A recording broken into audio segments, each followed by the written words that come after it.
வேலு சக்தி 2 பேருமே சேர்ந்து போகிறாங்க. இங்கே பாரு, உனக்கு ரொம்ப கஷ்டமாக இருக்குன்னு எனக்கு தெரியும். அப்பா தானே திட்டினாரு, அதெல்லாம் பெருசாக எடுத்துக்காத சக்தி அப்படின்னு சொல்லிட்டு வேலு சொல்லிட்டு இருக்காரு.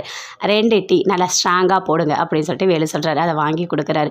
இங்கே பாரு சக்தி, அவர் ஏதோ ஒரு சூழ்நிலையில் தான் அப்படி நடந்துக்கிறாரு, மற்றபடி அவர் நல்லவர் தான் அப்படின்னு சொல்லிட்டு வேலு சொல்கிறாரு.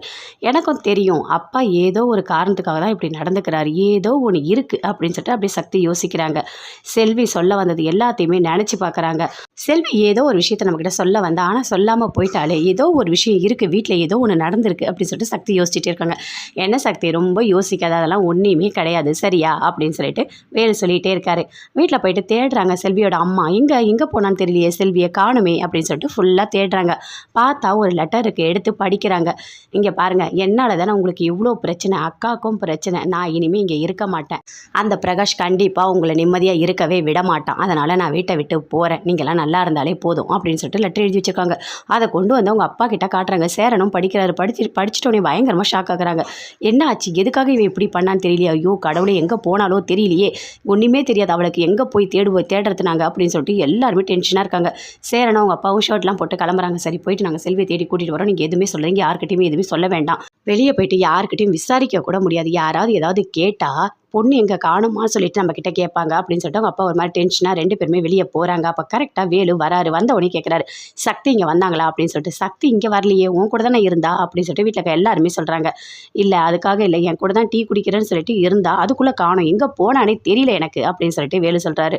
இல்லை, உண்மையை சொல்லுங்கள், சக்தி வந்தாளா அப்படின்னு சொல்லிட்டு வேலு கேட்குறாரு. இல்லை, இங்கே வரவே இல்லை, என்னை நீங்கள் மாப்பிள்ளையாக மதிக்க மாட்டீங்கன்னு எனக்கு தெரியும், ஆனால் சக்தியை காணும் எனக்கு அப்படின்னு சொல்லிட்டு வேலு ஒரு பக்கம் சொல்லிட்டு போகிறார். சீக்கிரம் போய் பாருங்க அப்படின்னு சொல்லிட்டு வீட்டில் எல்லாருமே சொல்கிறாங்க. ஏதோ ஒரு பிரச்சனை இருக்குது, வீட்டில் ஏதோ ஒரு பிரச்சனை, ஆனால் அதை என்கிட்ட சொல்லுங்கள், என்னால் எல்லா பிரச்சனையும் சரி பண்ண முடியும் அப்படின்னு வேலு சொல்கிறார்.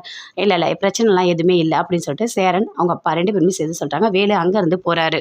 வீட்டில் சிவபதி இருக்காரு, அவங்க பையனும் இருக்காங்க. அப்போ ஒருத்தர் வராரு. வந்த உடனே சொல்கிறாரு, இங்கே பாருங்கள், அந்த பெரிய சுவாமி இருக்கார்ல, அவர் உங்கள் வீட்டுக்கு வராரு, வந்து இங்கே தான் தங்க போகிறாரு அப்படின்னு சொல்கிறாரு. உண்மையாவா, அவ்வளோ பெரிய சாமியார் என் வீட்டில் வந்து தங்க போகிறாரா, ஐயோ சூப்பர், சரி தேவையான எல்லா ஏற்பாடும் பண்ணுங்கள், அவருக்கு தேவையான எல்லாமே நல்லபடியாக செய்யணும் அப்படின்னு சொல்லிட்டு சிவபதி சொல்கிறாரு.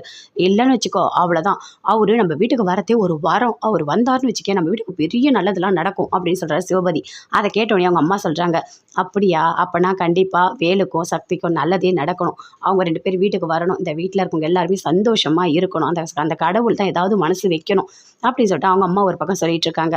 அவர் சொல்கிறாரு, சீக்கிரம் அந்த சாமியாருக்கு எல்லாமே பார்த்து பண்ணணும், அவர் மனசு ஒரு வகையிலையும் பாதிக்கக்கூடாது, அவர் சும்மா கிடையாது, யார் அரசியலில் வருவாங்க, யார் ஜெயிப்பாங்க எல்லாமே அவர் தான் கரெக்டாக சொல்லுவார், இந்த அரசியல் வாழ்க்கைக்கு அவர் தான் காரணம், அவர் நம்ம வீட்டுக்கு வராரு, அவரை நல்லபடியாக கவனிக்கணும் அப்படின்னு சொல்கிறாங்க.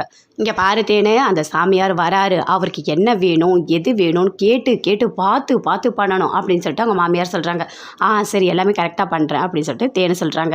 எல்லாருமே ரொம்ப சந்தோஷமாக இருக்காங்க, அந்த சாமியார் வரப்போகிறாரு அப்படின்னு சொல்லிட்டு. அப்படியே போகிறாங்க, சக்தி தேடிட்டே போகிறாங்க, எங்கே போயிருப்பா செல்வி அப்படின்னு சொல்லிட்டு. கரெக்டாக பஸ் ஏறத்தை பார்க்குறாங்க. பார்த்தோன்னே அப்படியே கையை பிடிச்சி இழுக்கிறாங்க. செல்வி எங்கே போகிற அப்படின்னு சொல்லிட்டு. அக்கா, என்னை விடுக்கா, வீட்டில் ஒரே பிரச்சனையாக இருக்குக்கா, அந்த பிரகாஷ் வந்து என்ன கல்யாணம் பண்ணிக்க போகிறேன்னு சொல்கிறான், உனக்கு ஒன்று தெரியுமா, உன்னை கடத்தினது வேலு மாமா இல்லை, இவன் தான், பிரகாஷ் தான் உன்னை கடத்தியிருக்காங்க்கா அப்படின்னு.